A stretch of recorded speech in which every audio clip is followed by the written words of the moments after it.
IB के officer Ankit Sharma 400 बार शरीर में इतनी बार चाकू डाला गया कि आंतड़ियां बाहर आ गई थी। सुन के डर लग रहा है ना, घबराहट हो रही है ना। उससे भी भयानक प्लान था वो भी तब जब ट्रंप वॉज विजिटिंग भारत। क्यों? क्योंकि दुनिया को दिखाना था कि दिल्ली कितनी अशांत है, इन्वेस्टमेंट और बाकी चीजें अलग, बिना लॉ एंड ऑर्डर के कुछ होता नहीं है। वो जो इसके लिए जिम्मेदार थे उनमें से कई लोग पकड़े गए हैं और कई अब जो सजा आई है ताहिर हुसैन को, उसके बाद एक बवाल खड़ा हो गया। और जो इकोसिस्टम है, शशांक जी हमारे साथ जुड़े हुए हैं, इकोसिस्टम है, आए हाय अरफा जी आप करोड़ों रुपए कमा के आई हैं अभी अभी स्टैनफोर्ड से, काहे को भारत लौट आई हैं?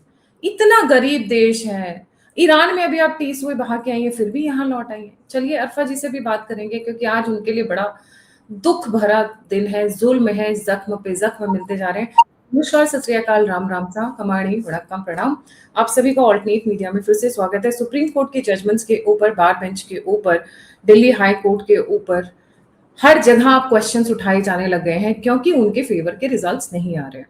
और क्योंकि ये मुद्दा लीगल है तो हमारे साथ जुड़े हुए Shashank Shekhar ji. Shashank Shekhar sir, very warm welcome on the show. नमस्ते गायत्री जी, आपको और आपके सभी दर्शकों मेरा बहुत बहुत नमस्कार। शशांक जी, मैं चाहूंगी कि आप 30 सेकेंड्स 1 मिनट में एक बार हमें रिवाइंड करवा दें या रिमाइंड करवा दें, क्योंकि हिंदुओं की मेमोरी थोड़ी कमजोर हो जाती है। ये हिंदू दंगे में ताहिर हुसैन का क्या रोल था, और फिर आएंगे कि आज जो बवंडर मच गया है पूरे के पूरे मीडिया में। जी गायत्री जी, 2020 का ये दंगा है जो एंटी हिंदू दंगा था। पहली बार कोई ऐसा दंगा हुआ है जो सीसीटीवी कैमरे के नजर में हुआ है, जहाँ पे उन्मादी इस्लामिक भीड़ आके हिंदुओं पे टारगेटेड अटैक करना स्टार्ट किया, जिन्होंने सीए का और विरोध करते हुए और एनआरसी के नाम पे ये शुरू हुआ था। इसके डेट को जानबूझ के कोऑर्डिनेट किया गया था ट्रंप के भारत भ्रमण विजिट पे, क्योंकि पता था सिक्योरिटी जो एजेंसीज है वो उस पे लगी रहेंगी। और उसके बाद ये जो अटैक हुआ था उसमें ताहिर हुसैन का नाम बड़ा इसलिए है क्योंकि ये काउंसलर था आम आदमी पार्टी का। मैं दंगों के बाद उस एरिया में गया था और मैंने देखा है वो घर जहां से ये आरोप लगा था कि कैसे उस घर के छत से पेट्रोल बम बना बना के फेंके गए और टारगेटेड अटैक किलिंग की गई। उसमें फिर एक नाम आया अंकित शर्मा का, जिसपे आज हम चर्चा भी करने वाले हैं। अंकित शर्मा आईबी के ऑफिसर थे और अंकित शर्मा के को 400 बार चाकुओं से गोद के वहीं पे एक नाले में दफना दिया गया, गिरा दिया गया, सिर्फ हाथ बाहर था। मैंने वो नाला भी देखा है गायत्री जी। तो ये मामला इस तरीके का इतना जघन्य अपराध का था। और सबसे शॉकिंग बात ये थी गायत्री जी कि आप जैसा स्टार्टिंग में भी बोल रहे थे ना, सिर्फ क्योंकि वो मुस्लिम हैं ताहिर हुसैन, इसलिए उनको खुला डिफेंड करने का कोशिश किया गया सबके तरफ से।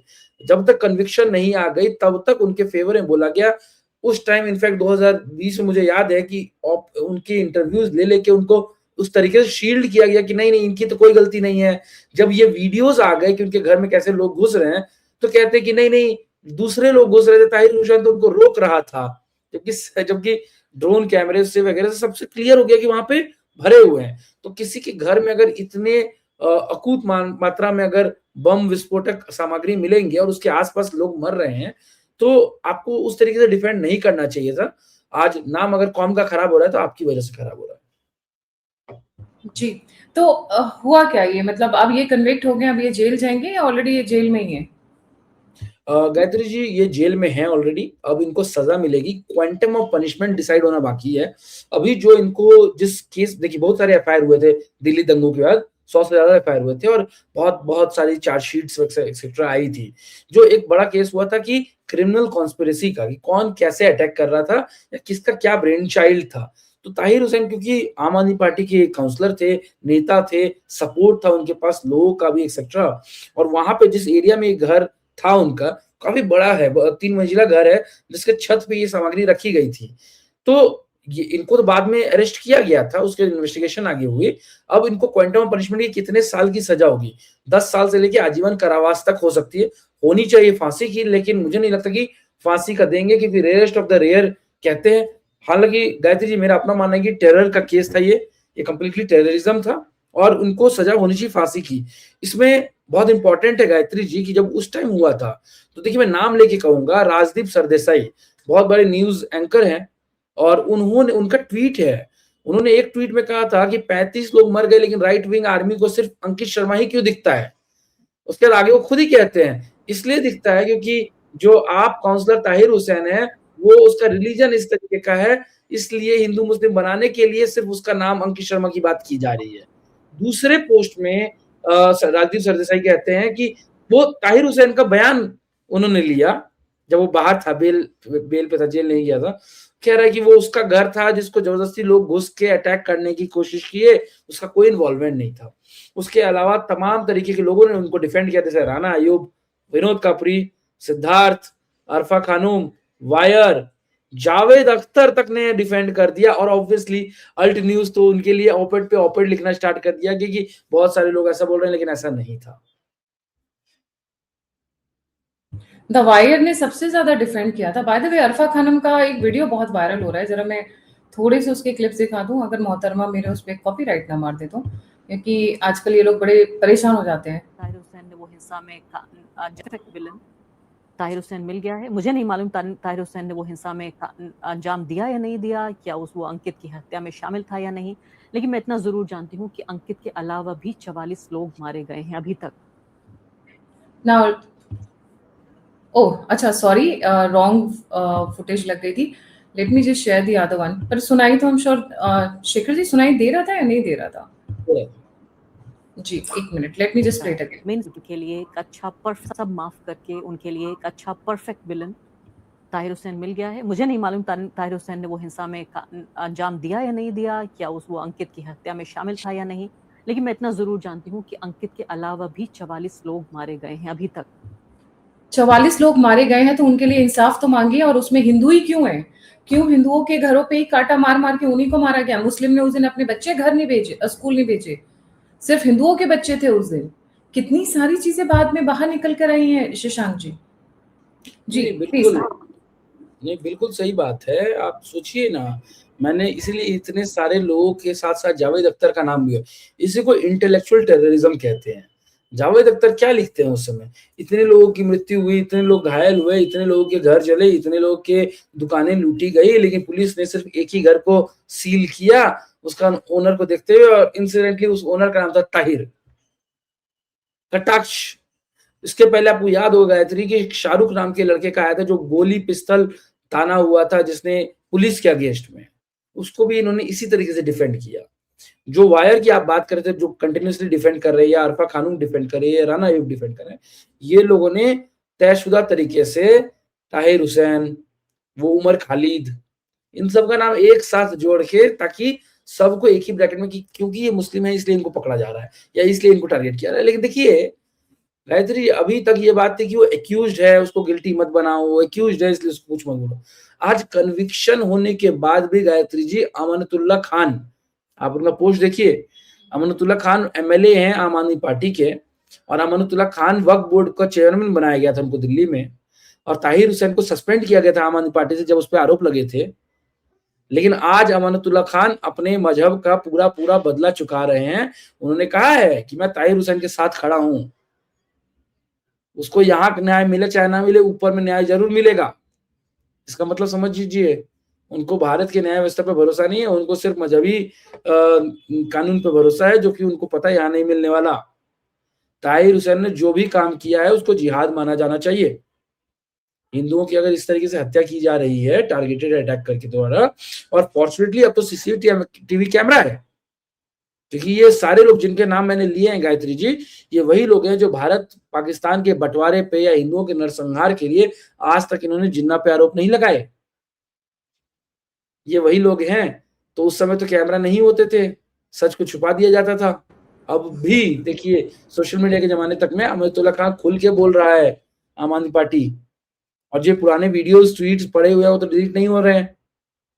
तो ये जो कबाल था उस समय भी वही कर रहा था जो अब कर रहा है। विनोद कपड़ी ने क्या कहा था? विनोद कपड़ी तो बहुत बड़े जर्नलिस्ट है टेक्निकली, उनका ट्वीट था एग्जैक्टली, मैं रिपीट कर दूं, वीडियो तो दंगों के वक्त का ये साफ है, ताहिर दंगों में शामिल, अगर ताहिर दंगों में शामिल था तो बार बार पुलिस को अपने घर क्यों बुला रहा था? पुलिस ने भी तस्दीक की कि ताहिर के कई बार फोन आए।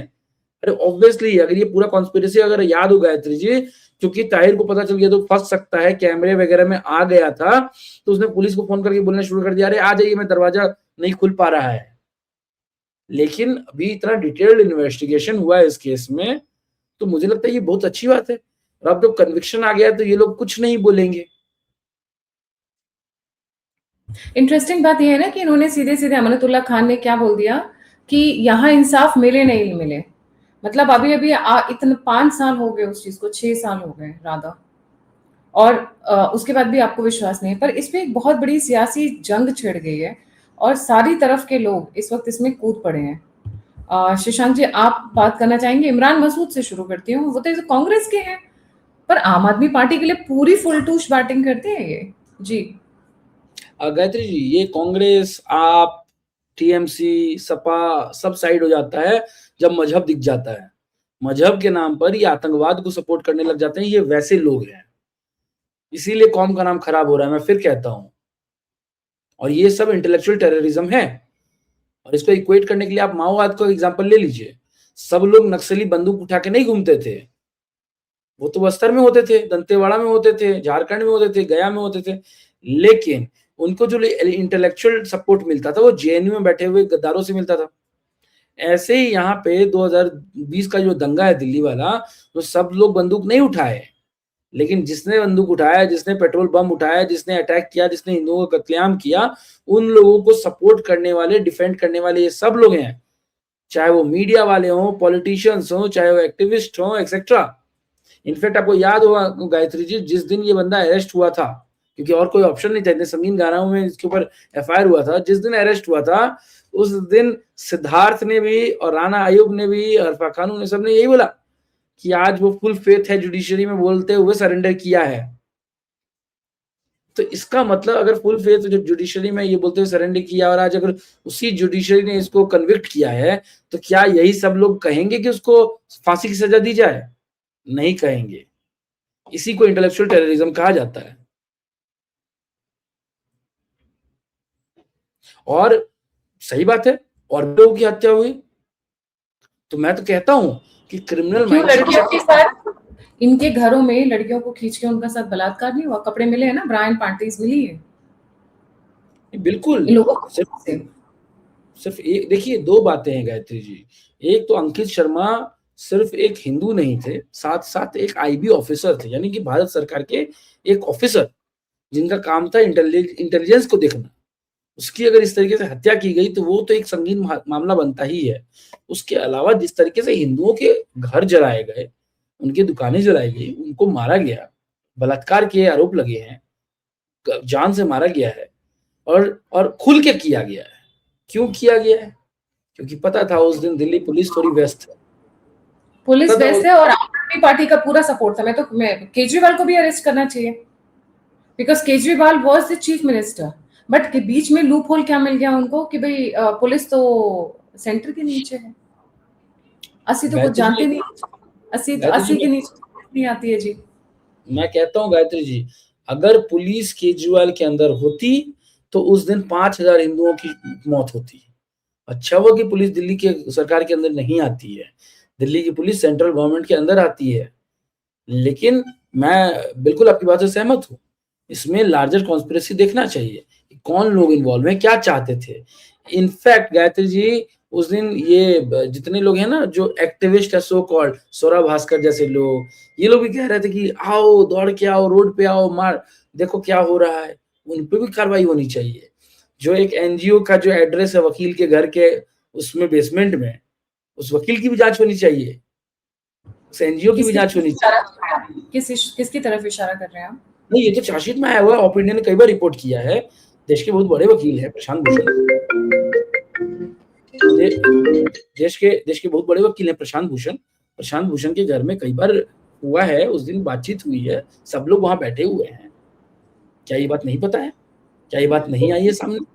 ये हिंदू है भी, मुझे ऐसा लगता है ये लोग क्रिप्टो क्रिश्चियन है। I am telling you from my heart, मुझे ऐसा लगता है ये लोग क्रिप्टो क्रिश्चियन है। सलीम यादव ने तो खुद ही बोल दिया, सॉरी योगेंद्र यादव ने तो खुद ही बोल दिया मैं सलीम हूँ, उनकी तो वीडियोस वायरल है। नहीं, बिल्कुल सही बात है। भारत और हिंदू कम्युनिटी उतना कमजोर कभी नहीं था गायत्री जी, लेकिन कुछ लोग होते हैं हमेशा पैसे के लिए अपने ईमान को बेच देते हैं। उनको कोई फर्क नहीं पड़ता कि फेलो हिंदू का क्या हाल हो रहा है नहीं हो रहा है।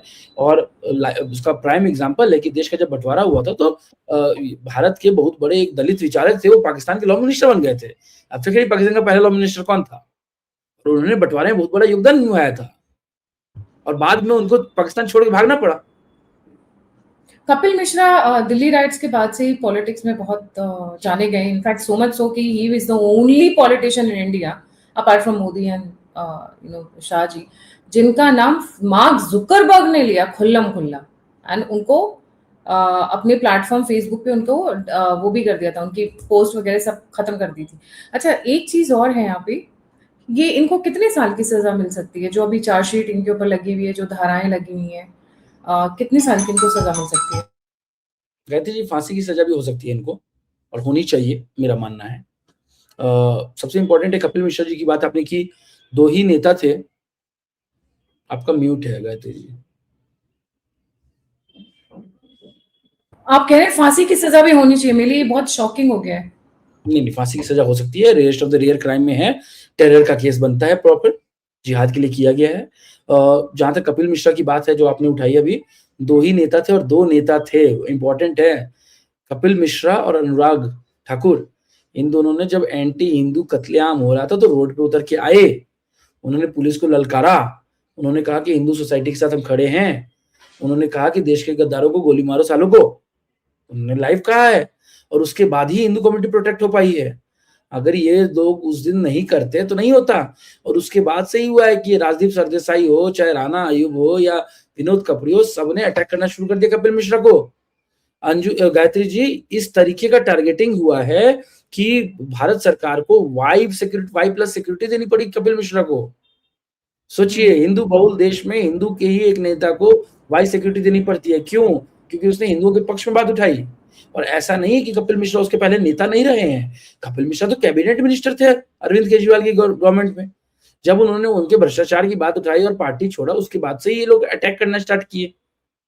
तो देखा जाए कपिल मिश्रा का पिछले 15 साल का अगर आप पॉलिटिकल हिस्ट्री देखें, आपको नहीं एक चीज, हाँ, इनकी पॉलिटिकल जो हिस्ट्री थी उस पर भी आपको नहीं लगता है कि सिंस कैपिटल, क्योंकि दिल्ली भारत की राजधानी है, तो यहाँ पर उसी पार्टी को राज करना चाहिए रादर देन हैविंग इलेक्शन जो लोकसभा में आ रही है।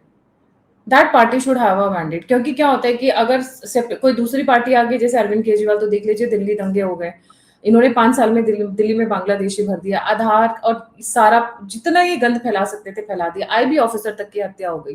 कोई प्रेसिडेंट आ रहा है तो जब अभी बीच में भी जब कोरोना हुआ था, तब देखिए इन्होंने दिल्ली को किस तरीके से एकदम कि हम नहीं कर सकते हैं इलाज, निकल जाओ, यूपी बिहार वालों को खदेड़ दिया था बॉर्डर से सॉरी, राइट।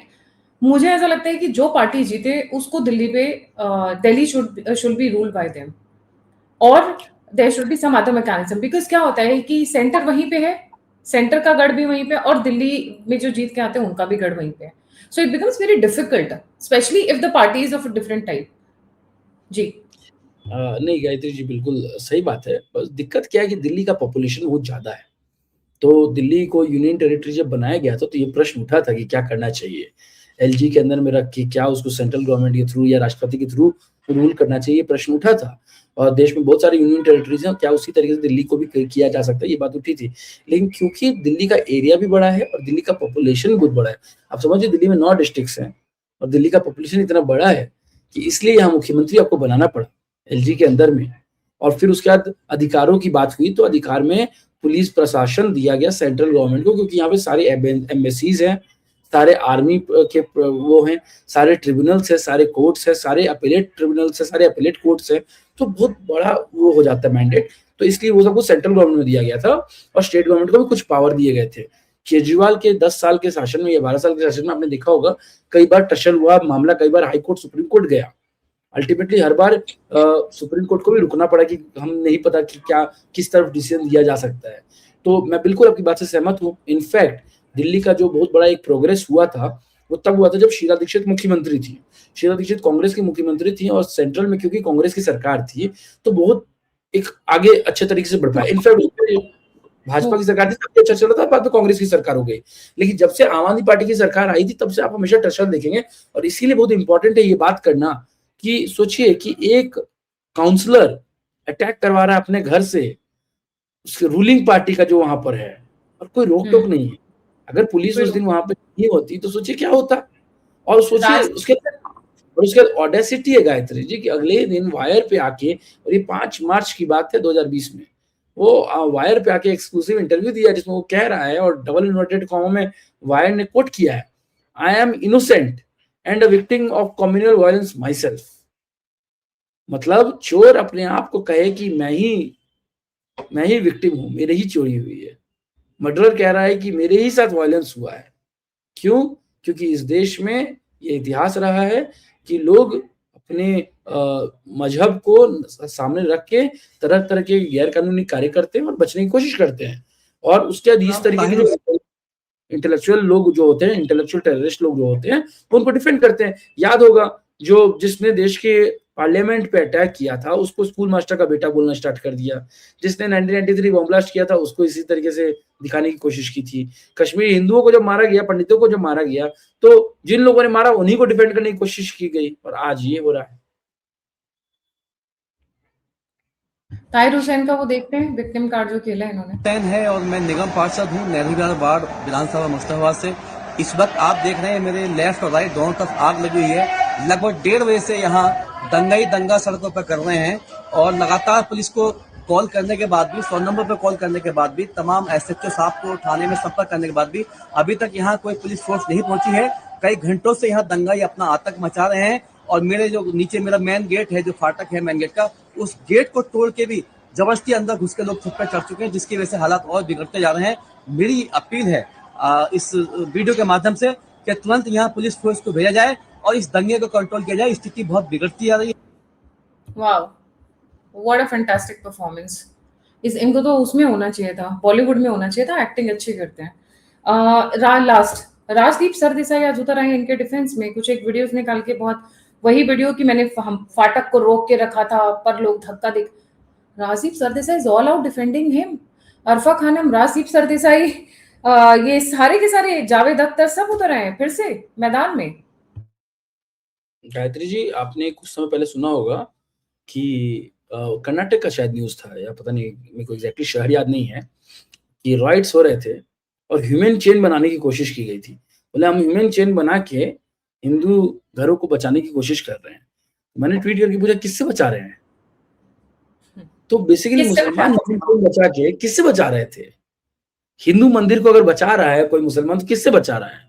यही बात यहाँ पे हो रही थी कि खुद ही अटैक करो, पुलिस को बुलाओ और बोलो कि भाई पुलिस आ नहीं पा रही है, और जो आईबी का ऑफिसर अदरवाइज पुलिस को इन्फॉर्मेशन देता उसी को मार दो।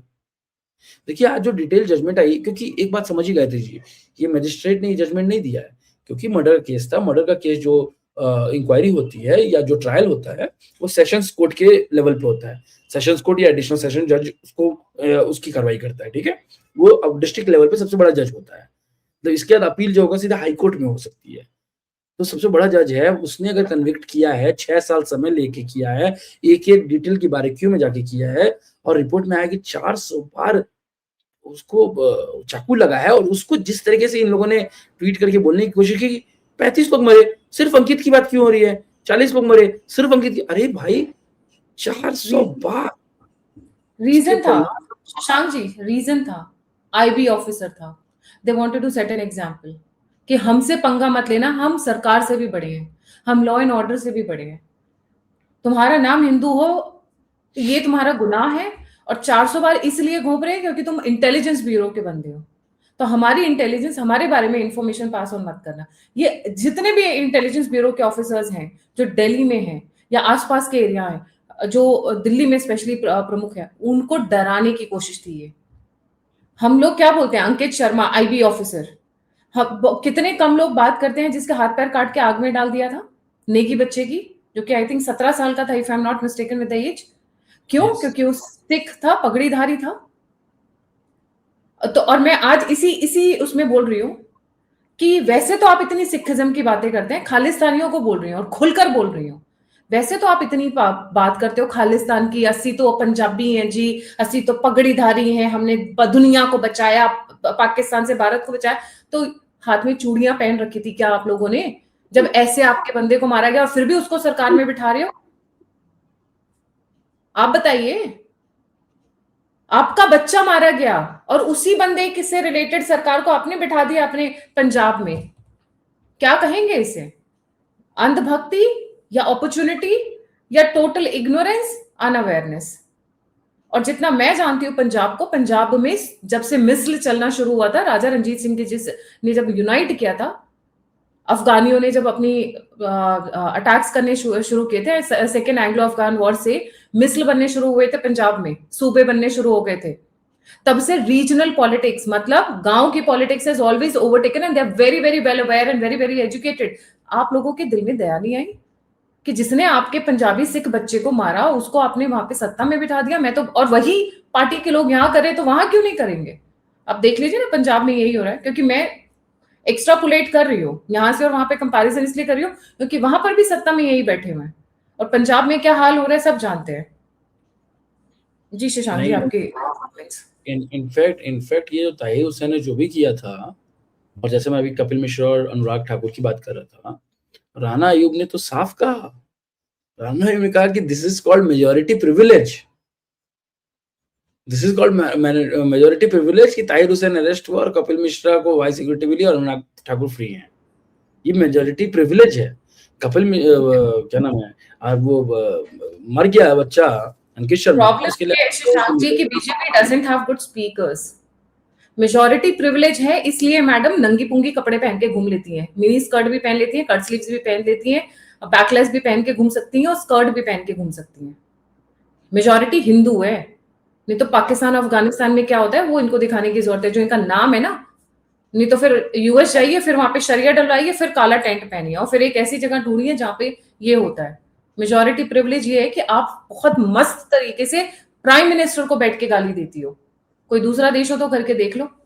नहीं, सिर्फ यही नहीं हुआ गायत्री जी, इनफैक्ट ये भी हुआ, जो वीडियो अभी आप दिखा रहे थे ताहिर हुसैन का, जो छत पे खड़ा होके जो बोल रहा है पुलिस नहीं आ रही है और जल रहा है और पीछे में जलते हुए धुएं और आग आ रहे हैं, तो उसको जब कॉल आउट किया गया सोशल मीडिया पे कि ये फर्जियापा है, इनफैक्ट यही है जो अटैक कर रहा है, और उनमें इनफैक्ट तमाम तरीके के चश्मे गवाह वगैरह सब थे वहां पे। तो ये जो अल्ट न्यूज है जो जुबैर और प्रतीक सिन्हा चलाते हैं, उन्होंने उसको फैक्ट चेक करके कहा कि अरे ये बहुत सारे राइट विंग वाले इधर आके डाउट कर रहे हैं, ऐसा नहीं है। इनफैक्ट उनके वो आर्टिकल्स, वीडियोस, ट्वीट्स पड़े हुए हैं, एक्स्ट्रा रिपोर्टिंग की है इन लोगों ने। तो ऑब्वियसली इनका काम है क्लिप काट काट के इस तरीके से फेक वीडियोस बनाना ताकि को जस्टिफाई किया जा सके, और उसके बाद ये जो इंटेलेक्चुअल टेररिस्ट लोग हैं वो उनको डिफेंड करते हैं, चाहे वो मीडिया के क्षेत्र के राजदीप सरदेसाई हो या विनोद कापड़ी हो, सिद्धार्थ हो, या ये जो जिहादी हैं अरफा, राणा अयूब, उस तरीके के लोग, या फिर intellectual Javed Akhtar. Shashank ji, on a closing note में बस इतना ही कहना चाहूंगी। देखिए, ताहिर हुसैन को 1-2 दिन में मिल जाएगा। हम तो चाहते हैं कि फांसी की सजा मिले। फूट फूट के रोना तो उनका अभी ऑलरेडी चालू हो गया, रोना धोना ऑलरेडी स्टार्ट हो चुका है उनका ही नहीं, पूरे लेफ्ट इकोसिस्टम का शुरू हो चुका है। क्योंकि शाह के करियर पे ये धब्बा था, तो obviously Shah is looking to it कि भैया ये बिल्कुल पुख्ता केस बने, एग्जाम्पल वो भी सेट करना चाहते हैं। But no matter what punishment the supreme court gives, no matter, उसको फांसी पे भी लटका दे, जो घाव है वो घाव हील नहीं होंगे। और हिंदुओं के ऊपर इतने घाव हैं, पंजाब से लेके, या मैं बोलूं जम्मू एंड कश्मीर से लेके कन्याकुमारी तक, और मणिपुर से लेके गुजरात के एंड तक, द्वारका तक, कि वो घाव हील नहीं हो रहे हैं। कब तक सहेगा हिंदू? मैं इसी क्वेश्चन के साथ अपने सभी व्यूअर्स को रिक्वेस्ट करूं कि कमेंट में लिखिएगा, कब तक सहेगा हिंदू? कब तक? पंजाब में हिंदू को मारा जाता है, जम्मू एंड कश्मीर में हिंदू को मारा जाता है, आपके तमिलनाडु में भी आज की डेट में हिंदुओं पे ही बरसाई हो रही है, सारी जितनी भी हो रहा है, हर जगह हिंदू। ना पंजाब, ये सिख बोलते हैं ना, सिखों पे अटैक क्या है, उनको मुसलमान बना दे रहे हैं। हर जगह हिंदू टारगेट हो रहा है, सिर्फ और सिर्फ हिंदू, नोबडी एल्स। अगर मैं गलत हूं, मैं अपने व्यूअर से रिक्वेस्ट करूंगी कि कमेंट सेक्शन में जरूर लिखें कि क्या अब ये समय नहीं आ गया कि हिंदुओं को यूनाइट होना चाहिए, एक साथ होना चाहिए, और ताहिर हुसैन को फांसी की भी सजा दे दी जाएगी। It is not enough, not enough. हाँ, हो सकता है थोड़ी तसल्ली तब हो कि जब पहले हाथ जाए, फिर पैर जाए, फिर नहीं गायत्री जी, दिलसा ऐसा नहीं, गायत्री जी ऐसा नहीं नहीं, हो सकता है, नहीं होता है। जैसे ही कोई भी सजा मिलेगी, मैं तो कुछ और कह रहा हूँ, कोई भी सजा मिलेगी, हाईकोर्ट में केस फाइल होगा, आप वेट करिए और देखिए कौन इनको हाईकोर्ट में डिफेंड करने आता है, कौन बड़ा वकील आता है। अरे पैसा जमाते इस्लामी देगा ना पैसा, हलाल का समय नहीं। 3 ही चीजें तो हैं जो इनकी कंट्रोल करनी है। हलाल आपने कंट्रोल किया तो इनका हथियार गायब है, मतलब आप इनका सबसे बड़ा वेपन ले लिया, पैसा, जिससे सब कुछ चलता है। मस्जिद इनकी गायब हुई तो इनका प्लानिंग सेंटर गायब है, इनका इंफॉर्मेशन सेंटर गायब है। मदरसा डाउन किए तो इनका ये जो तैयार कर रहे हैं ना जिहादी, वो गायब है। ये पहुंच जाएंगे। जमाते इस्लामी इतना पैसा इकट्ठा कर रहे हैं हलाल से, हर चीज पे तो हलाल से, अरे जूते चप्पल तक पे हलाल चल रहा है शशांक जी। वो पैसा इकट्ठा करके कहाँ जाते हैं? क्योंकि पंक्चर छाप से इनको साइंटिस्ट तो बना नहीं रहे पढ़ा लिखा के, तो वो पैसा यहीं जा रहा है ना। जिसको 50 लाख रुपए एक सुनवाई की मिलती हो, जो एक मिडिल क्लास फैमिली में मेरे ख्याल से 4-5 साल की सैलरी होगी, तो वो तो लड़ेगा ही लड़ेगा। कमेंट जरूर करिएगा। Thank you so much for joining. जाने से पहले व्यूअर से रिक्वेस्ट है, लाइक, सब्सक्राइब और शेयर करना ना भूलें। अगर आप मुझे सपोर्ट करना चाहते हैं, मदद करना चाहते हैं, तो दिए हुए नंबर और यूपीआई पे आप मुझे सपोर्ट कर सकते हैं। आप मुझसे जुड़ना चाहते हैं, इन्फॉर्मेशन शेयर करना चाहते हैं, तो सभी के सभी लिंक्स डिस्क्रिप्शन बॉक्स में। इसी के साथ जय हिंद, जय श्री राम, हर हर महादेव।